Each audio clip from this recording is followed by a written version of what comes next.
إن الحمد لله نحمده ونستعينه ونستغفره ونؤمن به ونتوكل عليه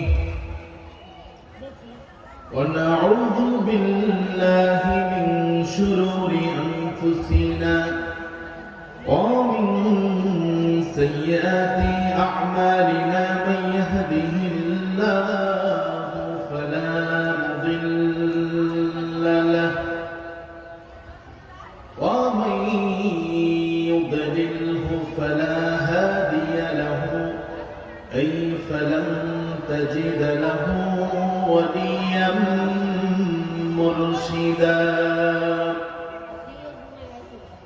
نشهد أن لا إله إلا الله وحده لا شريك له ونشهد أن سيدنا ونبينا وحبيبنا وقدوتنا محمدا عبد الله ورسوله الذي أرسله بالحق بشيرا ونذيرا وداعيا إلى الله بإذنه وسراجا منيرا أما بعد فقد قال الله تعالى في كلامه المجيد وفرقان الحميد أعوذ بالله من الشيطان الرجيم بسم الله الرحمن الرحيم يا أيها الذين آمنوا لا تأكلوا أموالكم بينكم بالباطل صدق الله العظيم وصدق رسوله النبي الكريم ونحن على ذلك لمن الشاهدين والشاكرين والحمد لله رب العالمين إن الله وملائكته يصلون على النبي يا أيها الذين آمنوا صلوا عليه وسلموا تسليما اللهم صل على محمد وعلى آل محمد كما صليت على إبراهيم وعلى آل إبراهيم إنك حميد مجيد اللهم بارك على محمد وعلى آل محمد كما باركت على إبراهيم وعلى آل إبراهيم إنك حميد مجيد আমরা দুরূদ শরীফ পড়ছি অনেকেই বসে আছেন বিষয়টা খুবই দুঃখজনক আমরা নবীর প্রেমে মাতোয়ারা হয়ে দুরূদ পড়লে আমাদের মর্যাদা বাড়বে না কমবে আর জোরে কথা কমবে না বাড়বে দুরূদ পড়ছি সবাই চুপ করে বসে আছে আল্লাহ যেন আমাদেরকে রাসূল প্রেমে মাতোয়ারা হয়ে দুরূদ শরীফ বেশি বেশি করে পড়ার তৌফিক দান করেন বলেন আমিন আমি একটা স্লিপ পেয়েছি সময় মাত্র 40 মিনিট আমাদের নাহমাদুহু বলতে বলতে 30 মিনিট শেষ যে টাইম দেওয়া হয়েছে এটা কোনো একজন বক্তার জন্য সঠিক টাইম নয় এরকম সময় দিলে আপনারা বক্তাদেরকে দাওয়াত দিবেন না, স্পষ্ট কথা। কারণ আমি যে টপিকস নিয়ে কথা বলবো 40 মিনিটে এটা হবে না। কথা বুঝে আসছে? খামোখা বক্তাদেরকে দাওয়াত দিয়ে এখানে এনে সময় কম দেওয়ার কোনো মানে হয় না। আপনারা আগে সময় নষ্ট করেছেন অনেক, এখন মাত্র 40 মিনিট সময় দিয়েছেন, এরপর প্রধান বক্তা কথা বলবো। আমি তো ভূমিকাতে কোনো কথাই বলতে পারবো না। আল্লাহ যেন সময়ের মধ্যে বরকত দান করে, বলেন আমিন। ঐতিহ্যবাহী লক্ষ্মীপুর জেলার রামগঞ্জ উপজেলার ওদারা দিঘির পাড় সংলগ্ন ফতেপুর রহমানিয়া মাদ্রাসার উদ্যোগে আয়োজিত 14তম বার্ষিক ওয়াজ এবং দোয়ার মাহফিলের পরম শ্রদ্ধেয় সভাপতি, বাংলাদেশের একটি ঐতিহ্যবাহী মাদ্রাসা ইশাতুল উলুম লুদুয়া মাদ্রাসার সম্মানিত মুহাদ্দিস উস্তাদুল উলামা মাওলানা ইসমাইল হোসেন সাহেব, আজকের মাহফিলের প্রধান আলোচক, আন্তর্জাতিক খ্যাতিসম্পন্ন মুফাসসির কোরআন, বিশিষ্ট আলেম দ্বীন মুফতি ডক্টর আবুল কালাম আজাদ বাশার হাফিজাহুল্লাহ। আমার পূর্বে মাগরিবের পর থেকে অত্যন্ত গুরুত্বপূর্ণ তাকরীর পেশ করেছেন জামিয়া আজিজিয়ার মুহতারাম মুকাররম মুহাদ্দিস মুফতি হাবিবুল্লাহ বিন হাফিজ সাহেব। আর অনেক উলামায়ে কেরাম কথা বলেছেন। আমার সম্বন্ধে ভাইয়েরা, আজকে মাহফিলে আসতে পেরে আপনারা খুশি না বেজার? আমি আপনাদের সামনে যে বিষয় নিয়ে কথা বলবো আজকে, হয়তো পরিপূর্ণ কথা বলতে পারবো না। আমিও অতৃপ্ত থাকবো, আপনারাও অতৃপ্ত থাকবেন, কারণ সময় খুব লিমিটেড, সীমাবদ্ধ। আল্লাহ যেন এই সীমাবদ্ধ সময়কে বরকত দিয়ে পরিপূর্ণ করে দেন, বলেন আমিন। আমার ভাইরা, আমাদের দেশের নাম বাংলাদেশ, ঠিক কিনা? ছোট্ট একটি দেশ, বেশি ছোট না আবার বেশি বড় না, ঠিক কিনা? কিন্তু এদেশের মানুষগুলো ইসলাম প্রিয়, ধর্মের প্রতি মানুষের ভালোবাসা আবেগ অনেক বেশি, ঠিক কিনা? 92% মুসলমান এই বাংলাদেশে বসবাস করে, যেটা পৃথিবীর মধ্যে রেকর্ড। এত সংখ্যক মানুষ মুসলমান পৃথিবীর অন্য কোনো দেশে নাই। দ্বিতীয় বৃহত্তম মুসলিম দেশ হচ্ছে বাংলাদেশ। আলহামদুলিল্লাহ কম, আরো জোরে কোন আলহামদুলিল্লাহ। আমরা মাঝে মধ্যে ধর্ম করি, বুক ফুলিয়ে বলি 92% মুসলমানের দেশ বাংলাদেশ, কিন্তু এই দেশের উন্নতি, অগ্রগতি, সমৃদ্ধি আমরা কাগজে কলমে দেখি, মিডিয়ার মধ্যে দেখি, বাস্তবে দেখি না, ঠিক না? যে স্বৈরাচার এদেশ থেকে পিছনের দরজা দিয়ে পালিয়ে গেল, সেই স্বৈরাচার বক্তব্যের মধ্যে সব সময় বলতো বাংলাদেশ মধ্যম আয়ের দেশে পরিণত হয়েছে, ঠিক না? রুল মডেলে পরিণত হয়েছে। বাংলাদেশ নাকি পৃথিবীর বিভিন্ন দেশকে টাক্কা দিতে পারে, এরকম পজিশনে পৌঁছে গিয়েছে।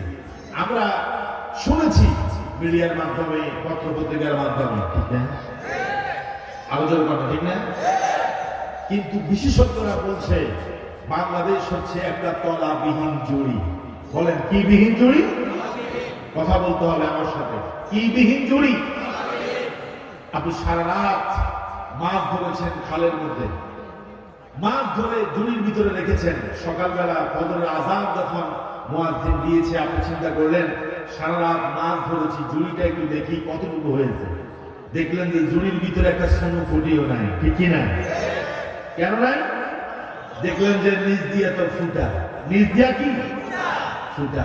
আমার দেশে এই আছে, সেই আছে, টানেল আছে, বড় বড় ফ্লাইওভার আছে, অনেক কিছু আছে, কিন্তু এদেশের দুর্নীতিবাজ থাকার কারণে আমাদের দেশের তলাবিহীন জুড়ির মতো আমরা দিন শেষে কিছুই দেখি না, ঠিক না? আমি আপনাদের সামনে যে টপিকস নিয়ে কথা বলতে চাই, বিমর্শিয়াতিল্লাহ তাআলা, সেটা হচ্ছে দুর্নীতির কারণ কি, কেন দেশ উন্নতি হচ্ছে না। দুর্নীতির কারণগুলো আমরা আজকে সংক্ষেপে খুঁজে খুঁজে বের করার চেষ্টা করব, ঠিক না? আমার সম্মানিত ভাইয়েরা, কোরআন কারীমের 4 নম্বর সূরা, সূরা নিসার ভিতরে আল্লাহ রাব্বুল আলামিন বললেন, ইয়া আইয়ুহাল্লাযীনা আমানু লা তাকুলু আমওয়ালাকুম বাইনাকুম বিল বাতিল হে ইমানদাররা, হে মুমিনরা, ও বিলিভার্স, তোমরা যারা আমার উপর ঈমান এনেছো, মুমিনরা শোনো, লা তাকুলু আমওয়ালাকুম বাইনাকুম বিল বাতিল, তোমরা পরস্পর একজন আরেকজনের মাল সম্পদ তোমরা অবৈধভাবে ভক্ষণ করো না। এই কথা যিনি কোরআনুল কারীমের ভিতরে আমাদের জন্য দিয়ে দিয়েছেন, উঁচু আওয়াজে বলেন তিনি কে? আমরা নিজেকে মুমিন দাবি করি, ইমানদার দাবি করি, কিন্তু আল্লাহ পাকের কোরআনকে আমরা মানতে চাই না, ঠিক কি না? বুক ফুলে বলে আমি ইমানদার, আমি মুমিন, আমি মুসলমান। কেউ যদি মুনাফিক বলে তাহলে বেগুনি রাগ হয়ে যায়, কেউ যদি বেঈমান বলে তাহলে বেগুনি রাগ হয়। তুই আমার মুমিন, আমি মুমিন মুসলমান, আমার মুনাফিক বললে কেন, বেঈমান বললে কেন রাগ আসে? কিন্তু আল্লাহর বান্দা কোরআনের কোন আইন মানতে রাজি হয় না, ঠিক কি না?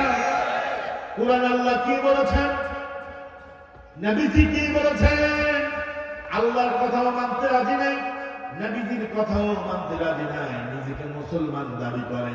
আচ্ছা বলেন তো, যারা আল্লাহ এবং রাসূলের কথা মানে না তারা কি মুমিন থাকতে পারে? আর দুর্বল মুমিন থাকতে পারে কিনা? এই জন্য আমি অনেক মাহফিলে বলি, আমার দেশে অনেকের নাম হলো আতর আলী, গায়ের থেকে দুর্গন্ধ বের হয়, এরকম আছে না? নাম হলো কাদের মিয়া, সবে কবর মসজিদে যায় না, আছে কিনা? নাম হলো আব্দুল মুমিন, অথচ সে পাক্কা মুনাফিক, ঠিক কিনা? নামের মুমিন আব্দুল মুমিন হলে হবে না, কামের হলে হবে, ঠিক কিনা? ইমানদারদেরকে খেতাব করে লক্ষ্য করে আল্লাহ পাক বলছেন, একজন আরেকজনের সম্পদ অন্যায়ভাবে ভক্ষণ করো না।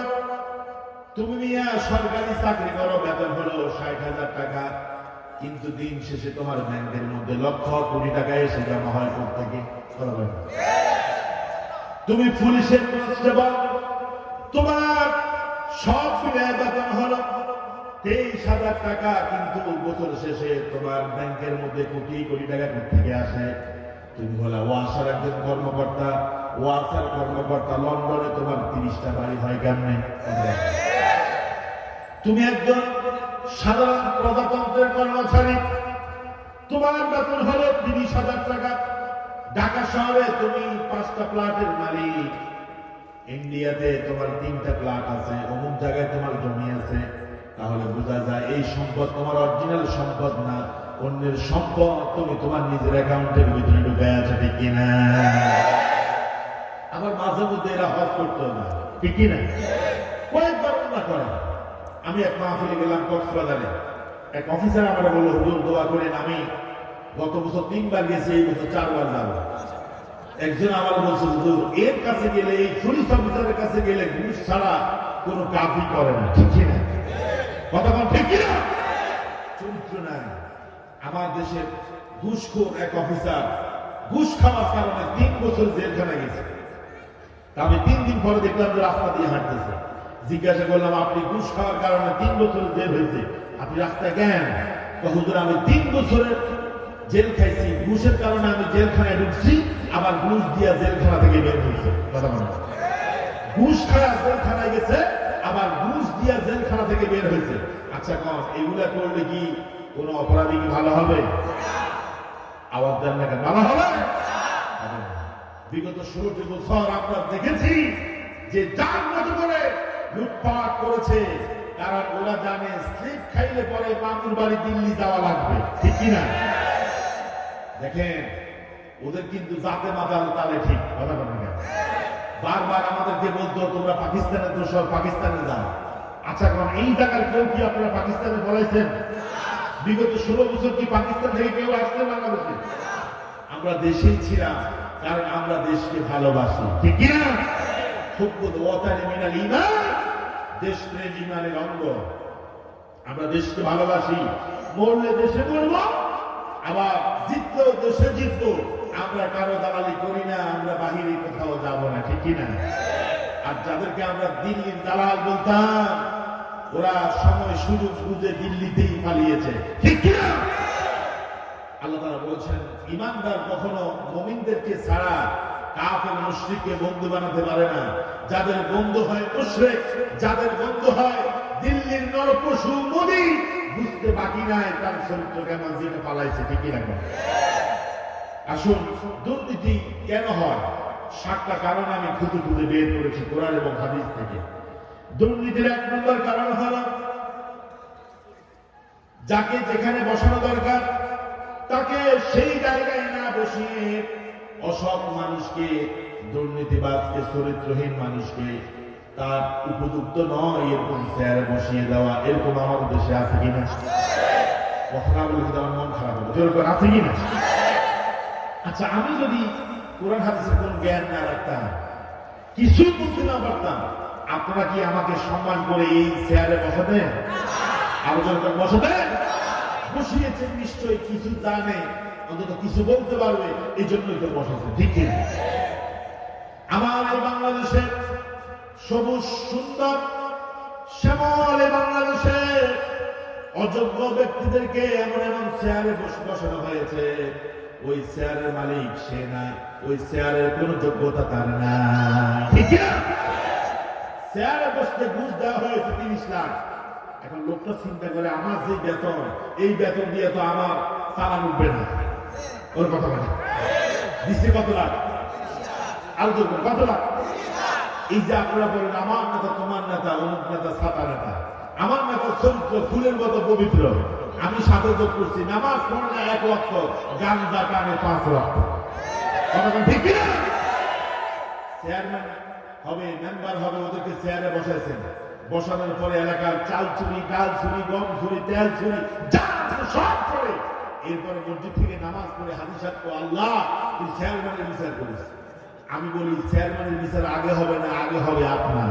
কথা আগে হবে আপনার। আপনি যে আমার 500 টাকার বিনিময়ে ইমান বিক্রি করে সিল দিয়েছেন, আল্লাহ আপনার বিচার করবে, ঠিক কিনা?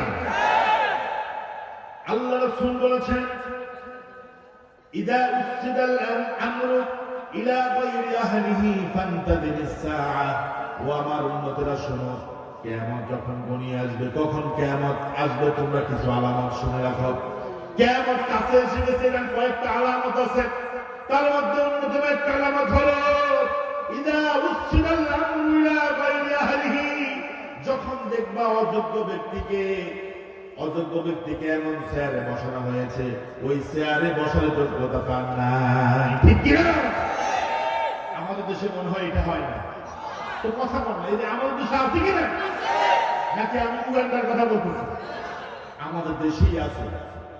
দেখবেন যোগ্য লোককে সঠিক চেয়ারে বসানো হয় না, মদখোর, গাঁজাখোর, ইয়াবাখোর, চরিত্রহীন লোককে এলাকার নেতা বানানো হয়, চেয়ারম্যান বানানো হয়, ঠিক কিনা? কি চেয়ারে বসতে, চেয়ারের মর্যাদা কি ওটা জানে না। এক লোক চেয়ারম্যানের কাছে গেছে চারিত্রিক সার্টিফিকেট আনার জন্য, ক্যারেক্টার সার্টিফিকেট আনার জন্য চেয়ারম্যানের কাছে গেছে। চেয়ারম্যানের সচিব বলছে, ভাই কোথায় যান? ওই যে আমি তো চেয়ারম্যানের কাছে আসছি। কেন? ওই যে চেয়ারম্যান থেকে আমি একটা চারিত্রিক সনদ দিব, ক্যারেক্টার সার্টিফিকেট নেব। তো আরে আপনি বুঝে এলাকায় থাকেন না, আমাদের চেয়ারম্যান 3 মাস আগে ধর্ষণ মামলায় আসামি হইয়া 7 বছরের জেলখানার মধ্যে আছে। তাহলে যিনি চারিত্রিক সনদ দেবেন তার চরিত্র কি নাই? আর কথা বলেন, তার চরিত্র ঠিক নাই।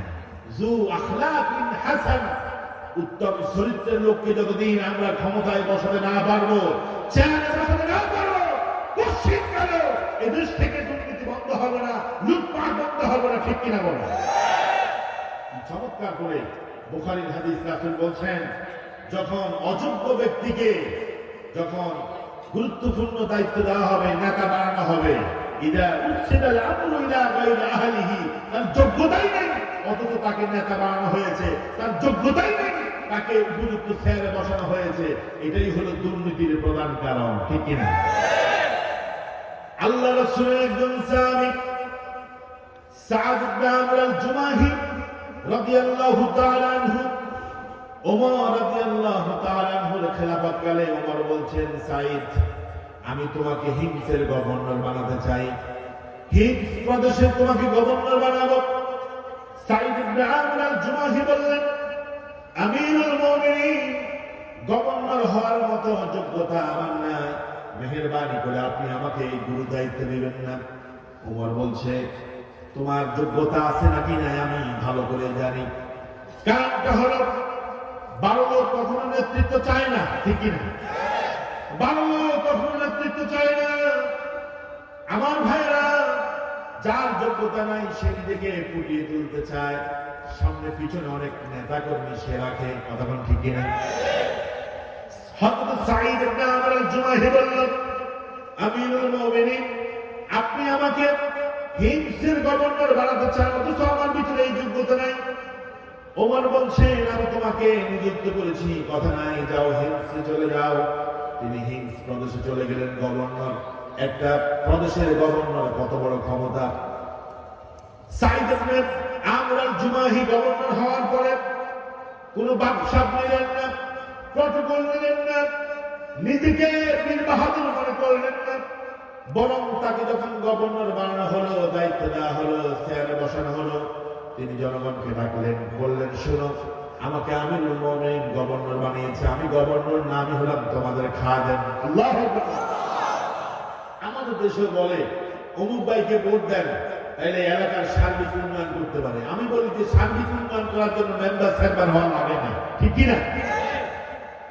এলাকার সার্বিক উন্নয়ন যেন করতে পারে সুযোগ দেন। আরে মিয়া, তোমরা তো হলো এমন লোক, তোমরা বাজেট পেশ করার জন্য খালে কি বানাও, পুকুর বানাও, পুকুর দিয়ে খাল বানাও, ঠিক কিনা? করে খাল বানাও, ব্রিজ করো, ব্রিজ কি করো, এরকম আছে না?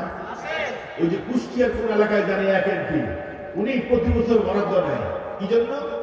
পুকুর কাটা খনন করার জন্য। তো একজন আমার ওই এলাকার একজন বললো, হুজুর, উনি প্রতি বছর কি করে, একবার একটা পুকুর খনন করে, দিঘি, আবার দিঘির বালু দিয়ে বরাদ করে, আবার কদিন পরে বাজার নেয়, এটাকে কি করে, দিঘি বানায়, আবার দিঘিরে বরাদ করে। প্রতি বছর এইভাবেই চলছে, ঠিক না?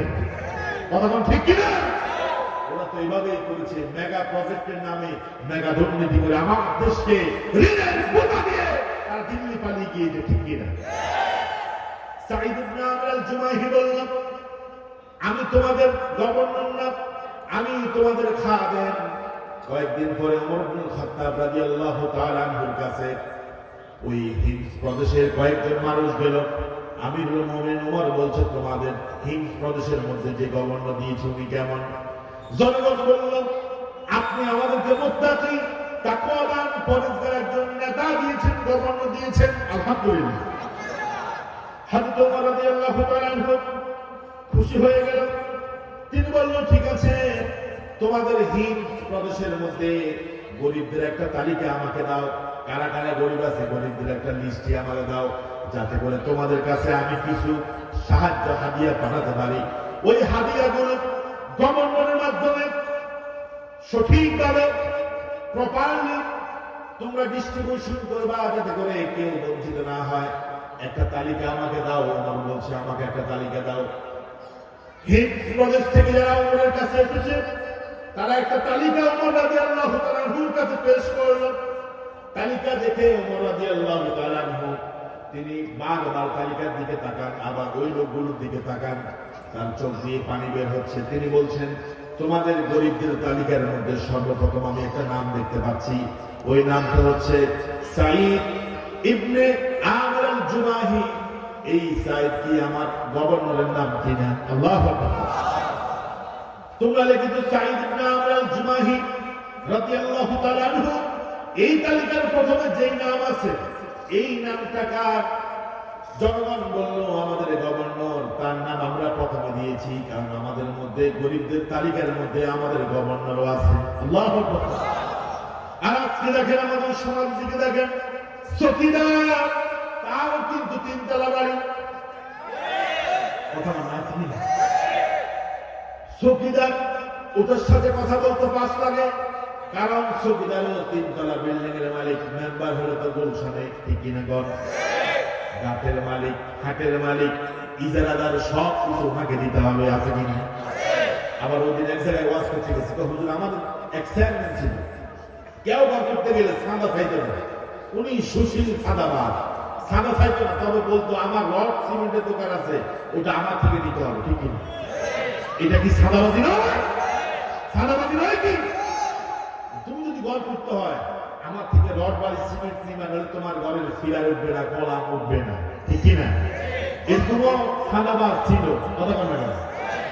তুমি তো ঘরেরটা করবা, তো বাইরের তো কি দোকান আছে, স্টিলের দোকান আছে, ওয়ার্কশপ দোকান আছে, একটু খেয়াল রাখিয়ে। বুঝেন তো কথা, কথা বুঝেন না?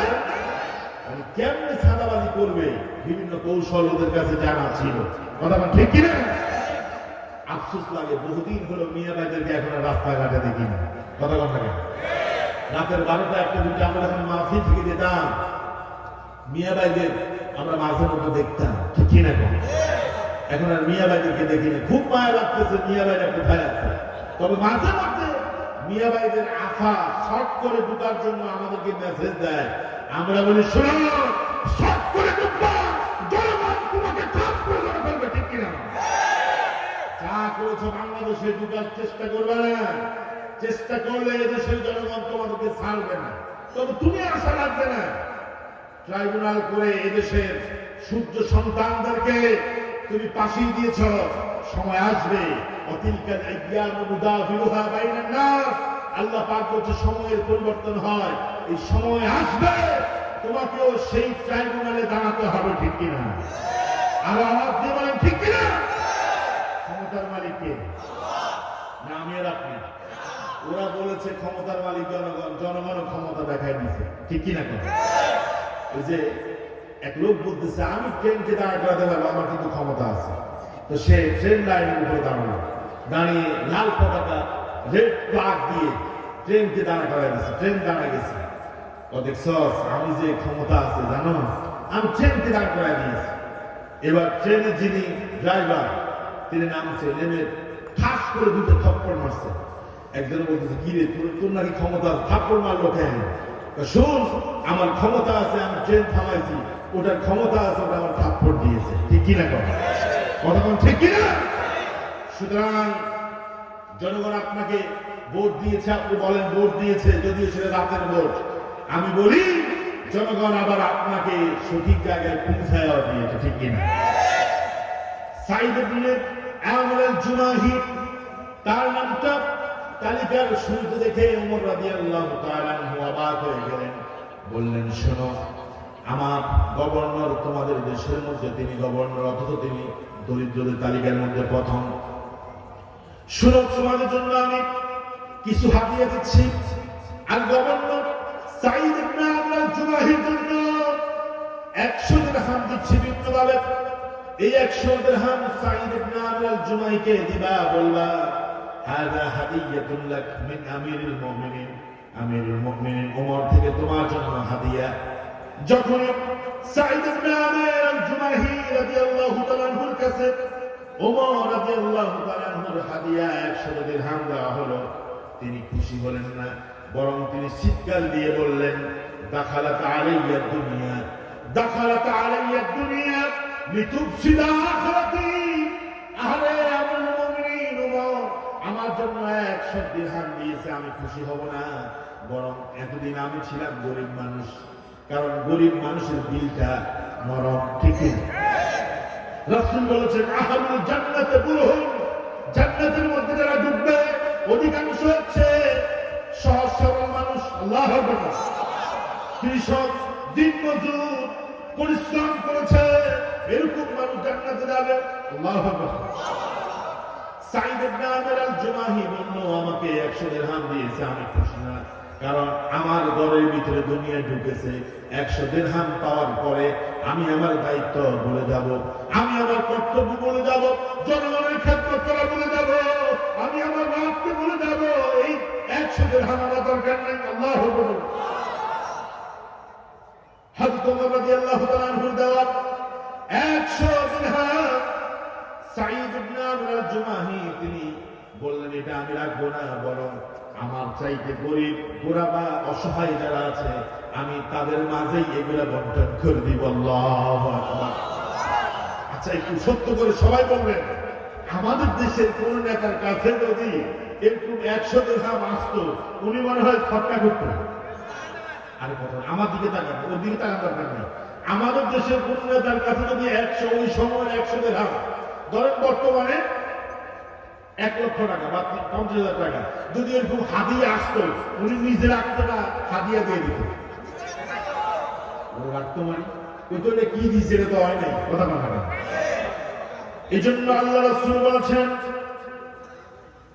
বনি আদমের ফ্যাট কখনো পুরবে না, যত দেয় ততই লাগে, কথা বলা না। মনে হয় যেন এক একটা ফ্যাট বঙ্গোপসাগর, কথা বলা না। আচ্ছা, আমার কাছে অবাক লাগে, একজন মানুষ চলতে কি তার কয়েক কোটি টাকা লাগে?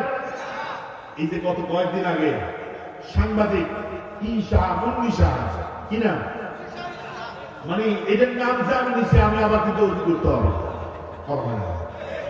এইটাকে ধরছে, ধরে আবার কি দিল্লির না দাদার ফোন পাইছে আবার ছেড়ে দিছে, কথা বলে না।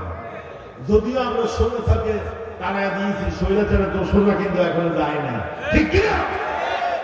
মুন্নি শাহকে ধরছে, উনার ব্যাংক হিসাব তলব করছে, দেখে যে 29 কোটি টাকা উনার অ্যাকাউন্টে আছে। এটা মাত্র একটা অ্যাকাউন্টের মধ্যে আছে। একজন সাংবাদিকের কি এত এত ইনকাম আছে যে সাংবাদিকতা করে ব্যাংকের মধ্যে উনার 29 কোটি টাকা? এটা কি সহজ কোনো বিষয়? সহজ বিষয়? সহজ বিষয় না। দেশেও তো টাকা রাখে না, দেশে রাখলে তো অন্তত এই টাকাকে আটক করা যেত বা নেওয়া যেত। টাকা রাখে সুইস ব্যাংকে, কোথায় রাখে? আরে ভাই, আপনার মনে রাগ করতেছেন, কোথায় রাখে? আরো কোথায় রাখে? সুইস ব্যাংকে রাখে। আল্লাহ রাসূল বলেছেন, শোনো, লাউ আন্না লিবনি আদম ওয়াদিয়ান মিনাজ যাহাবে, বনি আদম তো এমন চরিত্রের লোক, তাদেরকে যদি তাদের কাছে যদি স্বর্ণের একটা উপত্যকা থাকে, একটা পাহাড় থাকে, বলেন কি থাকে? স্বর্ণের একটা উপত্যকা থাকে, আহাব্বা আন তাকুনা লাহু ওয়াদিয়ান, সে চায় তার জন্য দুইটা থাকে। কয়টা? অন্য একটা রিওয়ায়াতের মধ্যে এসেছে, কোন বনি আদমের কারো কাছে যদি ওয়াদিয়ানে দুইটা উপত্যকা, স্বর্ণের দুইটা উপত্যকা পাহাড় থাকে, সে চায় তার যেন তিনটা হয়। কয়টা? কথা বলেন, এরকম আছে না? দুর্নীতি করে সম্পদের পাহাড় করেছে, এরপরেও এদের অভাব, এরা আবারও আসতে চায়, আবারও দেশের জনগণকে শুষে খেতে চায়, ঠিক কিনা? এদের পেট ভরবে না। রাসূল বলেছেন, আমি বলি না। আল্লাহ নবী বলেন, কখন পেট ভরবে? ওয়ালাই ইয়াবলাগ ফাহু ইল্লা তুরাব, কবরের ভিতরে ঢুকানোর আগে এদের পেট ভরবে না, মুখ ভরবে না, বরং যত এদের হয় এরা আরো বেশি চায়, ঠিক কিনা? এবার আমি আপনার কাছ থেকে সবক নিচ্ছি, বলেন তো দেখি, আমাদের দেশে যে দুর্নীতি হয়, এই দুর্নীতির প্রথম কারণ কি বলেন? মাশাআল্লাহ, মাশাআল্লাহ, আমার হুজুর কত সুন্দর করে বলেছে, খেয়াল রাখবেন। শুধু হুজুর চিল্লা গেল, কি বলছে এটা মনে থাকবে না, বরং কি বলছে প্রত্যেকটা পয়েন্ট খেয়াল রাখতে হবে। তাহলে দুর্নীতির প্রথম সবব হলো, প্রথম কারণ হলো অযোগ্য ব্যক্তিকে চেয়ারে বসানো, ঠিক কিনা? সামনে তো আবার আমাদের সময় আসতেছে, এটা ম্যান্ডেটে রাখবেন, কোন অযোগ্য ব্যক্তিকে আমরা চেয়ারে বসাবো না, ইনশাআল্লাহ। দুহাত তুলে বলেন ইনশাআল্লাহ। যোগ্য ব্যক্তিকে চেয়ারে না বসালে দুর্নীতি কখনো রোধ করা যাবে না, ঠিক কিনা? আমার সময় দুর্নীতি 2 নম্বর কারণ হলো আল হিরসু ওয়াত তামাউ, লোভ লালসা। লোভ লালসা মনে হয় আমাদের দেশের মানুষের নাই, আসতে পারবে, আছে না? এই যে একটু আগে হাদিসটা বলছি, এটাও লোভ লালসার হাদিস। দেখেন, সরকার একজন গভর্নমেন্ট এমপ্লয়, সরকারি কর্মকর্তাকে কত কিছু দেয়, তাকে হাই স্কেল দেয়, এটা উচ্চমানের বেতন দেয়, তাকে দেশের মানে দামি ব্র্যান্ডের একটা গাড়ি তাকে দেয়, একটা ফ্ল্যাট বাড়ি তাকে দেয়, রেশন দেয়, দেয় কিনা? কথা বলে না, দেয় কিনা? বিদেশ সফরের জন্য প্রতি বছর তাকে কয়েক লক্ষ টাকা তার জন্য বাজেট করে। এভাবে অসংখ্য ফ্যাসিলিটিস একজন গভর্নমেন্ট, একজন সরকারি কর্মকর্তাকে দেয়। আচ্ছা বলেন, এত কিছু দেওয়ার পরে কি আর কিছু লাগে? কিন্তু ওনাদের কথা হচ্ছে, যেই টাকা আমাদেরকে দেয়, এটা আমাদের চা নাস্তার খরচ। কি নাস্তার খরচ? চা নাস্তা হয় না। চিন্তা করেন, আমার দেশের একজন রিক্সাওয়ালা মাত্র 5,000 টাকা 10,000 টাকা ইনকাম করে। এই রিক্সাওয়ালা কি ডায়াবেটিস আছে? কথা বলতে হবে, আমার সময় কিন্তু শেষ। যে টাইম দিচ্ছে, আমি প্রথমে বলছি যে নাহামাদে বলতে বলতে টাইম চলে যায়। এগুলা ঠিক না। এখন দেখেন একজন রিক্সাওয়ালা, তার কি কোনো ডায়াবেটিস আছে, প্রেশার আছে? আছে। দেখবেন যে ওটার কোনো রোগ নাই, সারাদিন হাড় ভাঙা পরিশ্রম করেছে, ঘরের মধ্যে এসে বিবি বলছে যে ডাল রান্না করছে, ভাত, পান্তা ভাত আর ডাল আছে, একটা মরিচ দিয়ে সারাই দিছে, বিছানার ভিতরে শুয়েছে, মানুষের সাথে মাথা লাগাতে দেরি হয়েছে, ঘুম আসতে দেরি হয় না। আল্লাহু আকবার। আর যেটা দেখবেন লোভ লালসা করে, দুর্নীতি করে, করাপশন করে কোটি কোটি টাকা ব্যাংকে রেখেছে, ওটা বলে যে হুজুর উঠলে বসতে পারি না, বসলে উঠতে পারি না। ঠিক কিনা? আছে কিনা? একটা এত বিশাল তরমুজের সাইজ, উনি কোথাও বলে দরজা হাত দিয়ে ধাক্কা দেওয়া লাগে না, পেটের ধাক্কায় দরজা খুলে যায়। ঠিক কিনা? এরকম নেতা আপনারা মনে হয় দেখেন না, অতক্ষণ দেখছেন কিনা? এরকম বহু আছে। হুজুর অনেক কোটি টাকার মালিক, দোয়া করবেন, কিন্তু আমি ঠিক মতো খাইতে পারি না। ডাক্তার বলেছে সকালবেলা কি একটা ডিম পোস্ট, দুপুর হচ্ছে এক কাপ ভাত, রাতের বেলা খালি থাকলে ভালো, নইলে একটা ফলেকে খাইবা করে 1/4 4 ভাগের একবার খাইবা, ক্ষমতার বেশি খাওয়া যাবে না। আচ্ছা কর, তিনি যে কোটি কোটি টাকা জনগণের চুরি করে, জনগণের টাকাকে আত্মসাৎ করে ব্যাংকের ভিতরে রেখেছে, এই টাকাকে তিনি খেয়ে যেতে পারবেন? ভোগ করতে পারবেন? 5 তারিখে আমরা দেখেছি রাস্তার মধ্যে টাকার ব্যাগ পড়ে রয়েছে, গাড়ি BMW মার্সিডিজ গাড়ি পড়ে আছে, পালায়া গেছে। ঠিক না?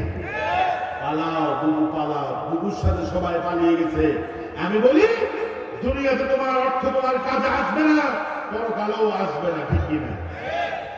আল্লাহ রাব্বুল আলামিন বললেন কিয়ামতের দিন ইয়াউমা লা ইয়ানফা'ু মালুন ওয়ালা বানুন ইল্লা মান আতাল্লাহা বিকলবিন সালিম। জোরে বলুন আল্লাহু আকবার।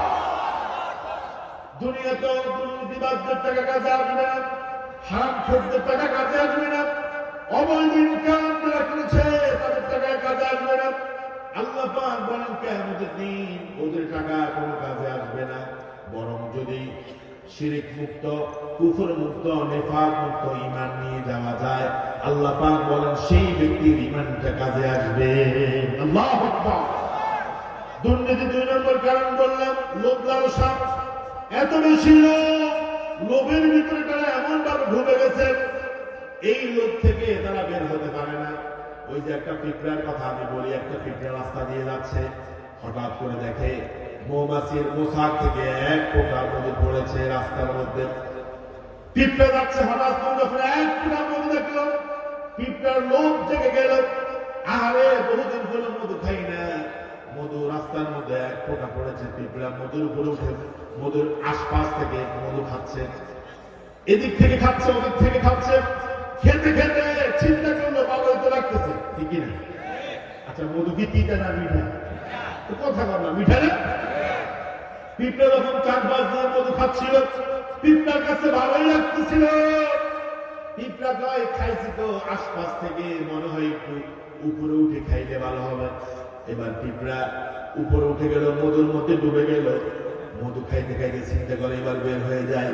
যখন বের হতে চাইলো, ওই মধুর ভিতরে তার পা গুলো আটকে গেল।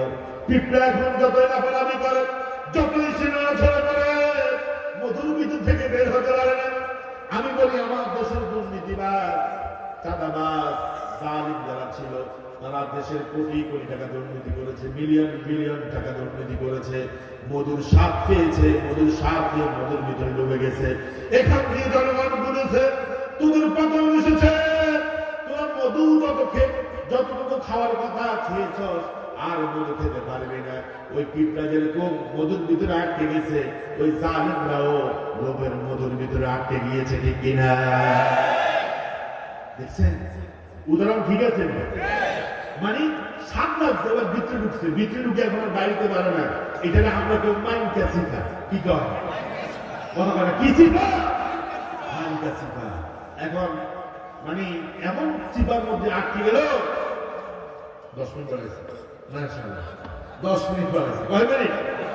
তাও আলহামদুলিল্লাহ। ঠিক কিনা? দেখেন, লোক ব্যবসা ছেড়ে দিতে হবে, কারণ রিজিক কার পক্ষ থেকে আসে?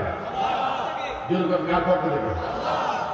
দেখেন, আমাদের দেশে একজন তথ্য উপদেষ্টা ছিল, হ্যাঁ, তিনি নেট বন্ধ করে দিতেন মাঝে মধ্যে, ওনাকে পলক ভাই নাকি আপনাদের কি আত্মীয় হয় কিনা?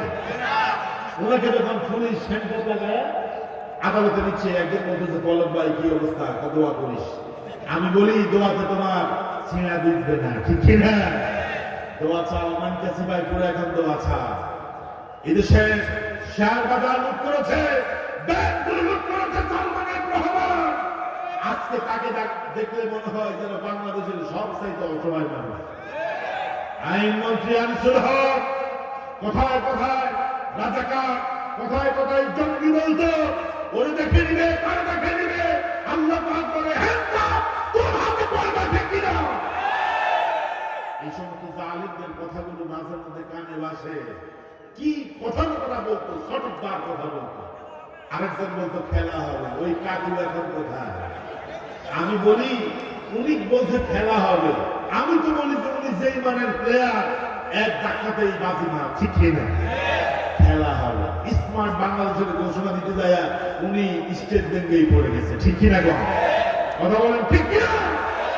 এই জন্য আমি বলি অহংকার করবেন না, ক্ষমতার বাহাদুরি দেখাবেন না, লোভ লালসা করবেন না, কারণ এই সম্পদ একদিন আপনার জন্য কাল হয়ে দাঁড়াবে, ঠিক কিনা?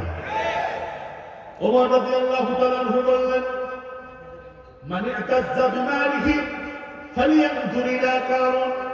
যে ব্যক্তি সম্পদ নিয়ে এই পৃথিবীতে টিকে থাকতে চায়, সম্পদের ভয় দেখায়, সম্পদ দিয়ে ইজ্জতের মালিক হতে চায়, ফালিয়ানজুর ইলা কারুন, সেজন্য কারুনের দিকে তাকায়। কারণ সম্পদের অহংকারী হয়ে গিয়েছে, সম্পদের লোভ তার ভিতরে এমন ভাবে ঢুকে গেছে। আল্লাহ পাক বলেন, ফাকাসাফনা বিহি ওয়া বিদারিহি, আমি কারুনকে শুধু ধ্বংস করি নাই, কারুনের যত রাজপ্রাসাদ ছিল, সম্পদ ছিল, আল্লাহ পাক বলেন সব আমি জমির নিচে দাবায় দিয়েছি। আল্লাহু আকবার। সুতরাং লোভ লালসার কারণে আমাদের দেশে দুর্নীতি হয়, ঠিক কিনা? যে দুই অফিসার একই প্লাটে পাশাপাশি বাসায় থাকে, এখন এক অফিসার দুর্নীতি করে, আরেকজন করে না। এখন যে দুর্নীতি করে তার ঘরের মধ্যে দামি দামি সোফা সেট, দামি দামি অর্নামেন্ট, তারপরে রুমের ভিতরে ঢুকলে বোঝা যায় যে উনি বড় আলিশান অবস্থায় আছে। এখন পাশের যিনি, উনি ঘুষ খান না, ওনার ওয়াইফ মাঝে মধ্যে ওই দুর্নীতিবাদ অফিসের বাসায় যাওয়ার পরে দেখে যে এত সুন্দর সুন্দর খাট, এত সুন্দর সুন্দর আপনার ডেকোরেশন, সোফা, অনেক কিছু, ফ্রিজ একটা আনছে, ভাবি কত? 3 লাখ টাকা। তো আপনাদেরটা কত? তো ভাবি কোয়েন না, আপনার ভাই তো একেবারে খুব কিটটা মানুষ, মাত্র 30,000 টাকা দিয়ে কিনছে। এখন প্রত্যেক দিন আসা যাওয়ার কারণে, ওই দুর্নীতিবাদ অফিসারের বাসায় যাওয়ার কারণে, পাশের বাসার যে ভাবি ছিল, সেম অফিসে চাকরি করে, একই অফিসে চাকরি করে, এই প্রত্যেক দিন তার স্বামীকে বলে, তুমি যে অফিসে চাকরি করো, তোমার যে র্যাঙ্ক প্রতিশন, ওনারা একই র্যাঙ্ক, ওনার এত কিছু, তোমার নাই কেন? প্রতিদিন বউ গ্যান্ডার করে। আচ্ছা করে আমাদের দেশে কিছু মহিলা এরকম আছে কিনা? নাকি না? গ্যান্ডার বুঝেন না আপনি? আমরা নোয়াখালীর বাসাটা ওই জন্য গ্যান্ডার বলি, মানে আসলেই ওনাকে বলে যে তুমি একটু খাইতে পারো না, হাতিয়ে তোমরা খাইতে পারো না, তাইলে তো আমাদের অনেক কিছু আমরা মালিক হতে পারি। এখন এই বেচারা চিন্তা করছে, বইয়ের দ্বারা কিন্তু বড় দ্বারা, ঠিক কিনা? বইয়ের দ্বারা কি? বইয়ের কথা না শুনলে দেখবেন যে তরকারির মধ্যে একদিন লবণ বেশি হয়েছে, একদিন দেখবেন যে জাল বেশি হয়েছে, একদিন দেখবেন যে লবণ দেয় নাই, ঠিক কিনা? আর বইয়ের কথা যদি শুনেন, দেখবেন যে আজকে আপনাকে সকালবেলা পায়েস রান্না করে দিল, দুপুরে আপনাকে কাচ্ছি রান্না করে দিল, বিকালে আপনার জন্য স্যান্ডউইচ, মানে যান আপনি যদি তার কথা শুনুন সব খাওয়াবে, আর কথা শুনলেন না তো বেচারি আপনাকে এমন দেখা যায় ফেলবে, আপনি যত বড় অফিসার হন না কেন, মন্ত্রী হন না কেন, আপনার চাইলেন দাম হয়, ঠিক কিনা? বেচারা চিন্তা করলো, আমি তো এতদিন ঘুষ খাই নাই, বউ আমাকে প্রত্যেকদিন জ্বালায় যে পাশের বাসার আমার কলিগ এত কিছু করছে, আমি করতে পারি না কেন? এবার সে চিন্তা করছে আমি ঘুষ খাবো, নিজের ভিতরে একটা লোভ চলে আসছে, সে ঘুষ খাওয়া শুরু করেছে। আচ্ছা বলেন, এই যে ঘুষ খাওয়া শুরু করেছে, ঘুষ হালাল না হারাম? আরো আসতে পারে। রাসূল বলেছেন আর-রাশি ওয়াল মুরতাশি কিলাহুমা ফিন-নার, যে ঘুষ দেয় যে ঘুষ নেয় উভয়ই জাহান্নামে। ঠিক কি না? এখন ঘুষ নিল, অপরাধ জগতে ঢুকে গেল, দুর্নীতির মধ্যে পড়ে গেল। আপনি অফিসের মধ্যে গেলেন, বললেন স্যার আমার ফাইলটাকে একটু ক্লোজ করে দেন। স্যার বলছে ফাইলটাকে ক্লোজ করতে হলে হাদিয়া লাগবে। কি লাগবে? যে অফিসার একদিন ঘুষ খায় নাই, যে অফিসার একদিন ভালো ছিল, যে অফিসার ঘুষের কথা শুনলে লাভ দিয়ে উঠতো, মেজাজ গরম হতো, ওই অফিসার বইয়ের কি চাপে পড়ে সেই অফিসার এখন ঘুষ খায়। তাহলে যতদিন এই লোভ লালসা না যাবে ততদিন দুর্নীতি বন্ধ হবে।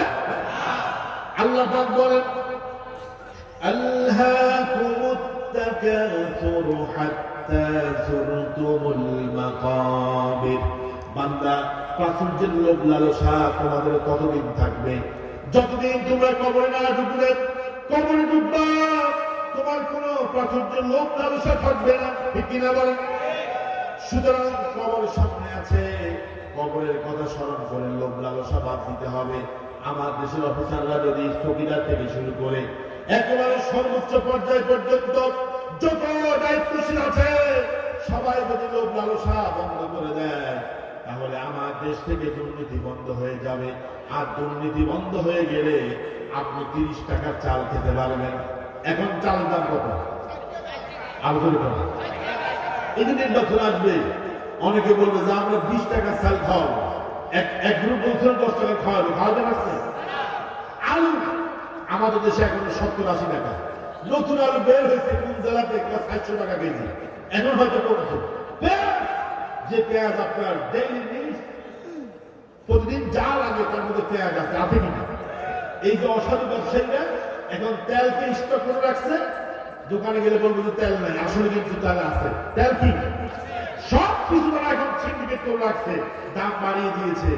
আমি বলি এটাও দুর্নীতি। এটাও কি? হ্যাঁ, আগে লাভ হতো তেলে 5 টাকা, এখন তারা চিন্তা করে আমরা 30 টাকা 40 টাকা লাভ করতে হবে। এটাও লোভ লালসা। ঠিক কিনা বলে?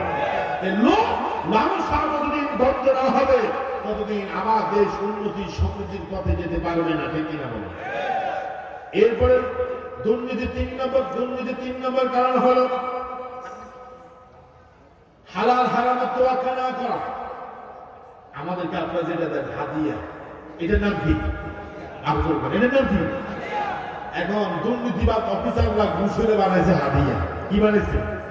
আচ্ছা, আমাদেরকে যেটা দেন হাদিয়া আর ওদেরকে যেটা দেন, দুইটা কি এক? সবাই বলেন এইদিকে বাইরে আমরা করতে এক না। কোনটা হাদিয়া কোনটা ঘুষ সেটা আমরা জানি। সুতরাং কেউ যদি পেশাবকে যদি 7 আপ মনে করে খায়, এটা মনে হয় 7 আপ হবে। ওর কথা বলে কেউ পেশাব খাইতেছে, বলতেছে কি আমি 7 আপ খাইতেছে, নিয়ত করে। ওই যে মনে মনে শরীর, মনে মনে চিন্তা করে আমি তো শরীরটা, কথা বলে মনে মনেই চলছে, মনে মনেই চলছে। ঠিক কি দেখো, শরীফ কয় আমার মনে হয় আমার শরীফের মতো লাগে। হ্যাঁ, আমি শরীফা। হ্যাঁ, করিম কয় আমার কারিমার মতো লাগতেছে, আমি মনে মনে করি না, আমি করিম হয়ে গেছি। এই সমস্ত বেকুবি কাজ করানো ছিল কিনা? শিক্ষানীতির মধ্যে ছিল কিনা? আলহামদুলিল্লাহ, স্বৈরাচার পালায় গেছে, স্বৈরাচারের শিক্ষানীতি বাতিল হয়েছে। 2025 সাল থেকে নিউ কারিকুলামের টেক্সট বুক বের হবে, ওদের ওই আমদানি করা কথা শিক্ষা ব্যবস্থা থাকবে না। ঠিক কিনা বলে? দুর্নীতির 3 নম্বর যে কারণ আমি বলছি সেটা হচ্ছে হালাল হারাম কি করা, বিচার না করা। আসছে খেয়ে ফেলছি না। আমার ভাইরা, আপনার এই খাওয়াটা সম্পদটা কোথেকে এসেছে, ইনকামটা কোথেকে এসেছে, কিয়ামতের দিন আল্লাহ জিজ্ঞাসা করবে কি করবে না? কথা না বললে হবে না, করবে কি করবে না? আল্লাহ রাসূল বলেছেন লা তাযুলু কদম ইবনে আদম হাত্তা ইউসালা আন 50। কিয়ামতের দিন 5টা প্রশ্নের জবাব দেওয়া ছাড়া বনি আদমের এক কদম লড়বে না। কয় কদম? সবাই বলেন কয় কদম? এক কদম লড়বে না। এই 5টা প্রশ্নের মধ্যে একটা প্রশ্ন হচ্ছে মিন আইন ইকতাসাব, তুমি তোমার সম্পদ কোথায় থেকে অর্জন করেছো? জবাব দিতে পারবেন? কি রে ভাই সমাজে ঠান্ডা হয়ে গেছে, জবাব দিতে পারবে? দুর্নীতিবাজরা সেদিন কি জবাব দিবে? আল্লাহ পাক বলছে, আল্লাহ রাসূল বলছে জবাব দিতেই হবে। লা তাযুলু কদমুন আদম, এক পা, কদম মানে এক পা, কদম মানে কি? এখানে রাসূল আকদাম, কদমের বহু বছর আকদাম বলেন না, রাসূল বলছে কদম, এক কদমও সামনে যাওয়ার কোনো সুযোগ নেই। আল্লাহ পাক বলবে মিন আইনা তাসাবুহু, সম্পদ যে কামাই করছো কোন গান থেকে কামাই করছো বলো। দুর্নীতিবাজরা সেই জায়গায় দাঁড়িয়ে থাকবে, জবাব দিতে পারবে না, ঠিক কিনা বলে? হাদিসের ভিতরে এসেছে আল্লাহ রাসূল বলেছেন ইয়াতি আলান নাস জামানুন, মানুষের কাছে এমন একটা সময় আসবে, এমন একটা জামানা আসবে, এমন একটা যুগ আসবে, লা ইউবালিল মারউ মা আখাযা মিনহু আমিনাল হালাল আমিনাল হারাম, এমন একটা সময় আসবে কোনটা হালাল কোনটা হারাম লা ইউবালি, মানুষ এগুলো যাচাই বাছাই করবে না, বরং যেখান থেকে যেটা আসবে সেটাই পকেটে ঢুকাবে, ঠিক আছে? যেখান থেকে যেটাই পাবে সেটাই পকেটে ঢুকাবে। এটা কোথেকে আসছে, কোথায় থেকে আসছে, এটা উৎস কি খোঁজ করবে না, ঠিক কিনা? আপনাদেরকে কি বলবো, আমাদের মতো কিছু হুজুরও আছে, ওরে বাবা ইয়া বড় বড় টুপি, হ্যাঁ, হাদিয়ার দোষে কত রকমের উপমা উদাহরণ তারা দিয়েছে কিনা? কওমি জননী উপাধি দিয়েছে, ঠিক কিনা?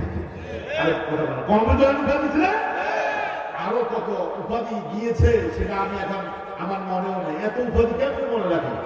দেখেন হাদিয়া দিয়েছে হুজুরকে, হুজুর এখন হাদিয়া পেয়ে মোটা অঙ্কের টাকা পেয়ে উপাধি দিল কি কওমি জননী। কিন্তু এই হাদিয়া কোথেকে এসেছে? তুমি হুজুর তোমার দরকার ছিল এটা যাচাই বাছাই করা, ঠিক কিনা? পকেটে আসলেই ঢুকাতে হবে, হাদিয়া আসলেই ঢুকাতে হবে তা না। আমি বলি পাবলিক জাহান্নামে যাওয়ার আগে কিছু কিছু মৌলবীরা জাহান্নামে যাবে, ঠিক কিনা? কথা বলে ঠিক কিনা? আলেমরা যেরকম জান্নাতে আগে যাবে, আবার কিছু আলেম আছে তাদেরকে দিয়ে আল্লাহ জাহান্নাম উদ্বোধন করবে, ঠিক কিনা? সুতরাং হালাল হারামের তমিজ করতে হবে, দেখতে হবে কোনটা হালাল কোনটা হারাম। তোমাকে যেটা দেওয়া হয়েছে এটা হালাল কিনা এটা আগে তালাশ করতে হবে, ঠিক কিনা? আল্লাহ রাব্বুল আলামিন বললেন ইয়া আইয়ুহাল্লাযীনা আমানু কুলু মিন তাইয়্যিবাতি মা রাযাকনাকুম। আমার সময় শেষ, এই আয়াতটা বলে আমি শেষ করি। আল্লাহ পাক বলছেন হে ঈমানদারেরা, তোমরা সেটাই খাও যেটা পবিত্র, আল্লাহু আকবার, যেটা পবিত্র যেটা তোমার সেটাই তুমি খাও। খবরদার তুমি অন্যায়ভাবে অন্যের সম্পদ গ্রাস করো না। ওয়ালা তাকুলু আমওয়ালাকুম বাইনাকুম বিল বাতিল, অন্যায়ভাবে মিথ্যা খাওয়া যাবে না। যেটা তোমার জন্য হালাল, যেটা তোমার জন্য তাইয়্যিব পবিত্র সেটাই খাও, ঠিক কিনা? সব অফিসাররা দায়িত্বশীলরা যদি মনে করে আমি ঘুষ খাবো না, সুদখোররা যদি বলে সুদ খাবো না, এভাবে অন্যায় পথে ইনকাম করে দুর্নীতির মাধ্যমে সম্পদ উপার্জন করে, ওরা যদি বলে তওবা করে যদি সবাই ভালো হয়ে যায়, দেখবেন আমার দেশ পৃথিবীর মধ্যে একটা অবস্থানে চলে যাবে, ঠিক কিনা? কি নাই আমার দেশে সব আছে, শুধু দুর্নীতিবাজদের কারণে দেশ এখনো তলাবিহীন গুলিতে পড়ে আছে, ঠিক কিনা? এই জন্য দেশকে যদি সমৃদ্ধশালী একটা প্ল্যাটফর্মে নিয়ে যেতে চান, তাহলে আমানতদার লোকদের কাছে ক্ষমতা দিতে হবে, ঠিক কিনা? এটা বললে আমার অনেক বাইরে আবার ভুল বুঝবে, কয় যে হুজুর কোন দলের কথা বলে বুঝতেন না। ইসলাম তো কারো বাপের না, ঠিক কিনা? কোরআন কারো বাপের না, ইসলাম কারো বাপের না। ইসলাম চালাই মানবে, যারা ইসলাম দিয়ে দেশ চালাবে আপনার কোনো সাথে আছে, ঠিক কিনা? সুতরাং স্বাধীনতার পর 53 বছর চলে গেছে, যেই নাও সেই পদ্ধতিতে আনা হয়, আমাদের দেশ দুর্নীতি থেকে বের হতে পারবে না। আমার দেশ আবারও সেই যেই নাও সেই পদ্ধতি চলে যাবে, আমাদের ভাগ্যের আমাদের নসিবের কোনো পরিবর্তন হবে না, ঠিক কিনা? এই জন্য দেশকে যদি শান্তিতে ভরপুর করতে চান, দেশে যদি আল্লাহর হুকুমত কায়েম করতে চান, তাহলে আইন যার হুকুম চলবে তার, এই নীতিতে যদি চলতে চান, তাহলে এই কোরআনকে ক্ষমতায় নিতে হবে, ঠিক কিনা? আল্লাহ কোরআন ক্ষমতায় যাক, আল্লাহ কোরআন সুপ্রিম পাওয়ারে যায়, এটা কি আপনারা চান কিনা? কারা কারা চান দোয়া করে আল্লাহকে দেখিয়ে দেন। লিল্লাহে তাকবীর, লিল্লাহে তাকবীর। আমি যে সংক্ষিপ্ত সময় কথা বলেছি আমি শেষ করতে পারি নাই। ইনশাআল্লাহ কোথাও দেখা হলে আমি আমার এই টপিকস নিয়ে আবার কথা বলবো। আল্লাহ তাআলা আপনাদেরকে কবুল করুন। আজকের এই মাহফিলকে রহমানিয়া মাদ্রাসাকে আল্লাহ কবুল করুন। আমার জন্য দোয়া করবেন। আর আমার নির্বাস মসজিদে জুমা পড়ার দাওয়াত রইল। أقول قولي هذا وأستغفر الله لي ولكم ولسائر المسلمين إنه تعالى جواد كريم ملك بار رؤوف رحيم. السلام عليكم ورحمة الله وبركاته.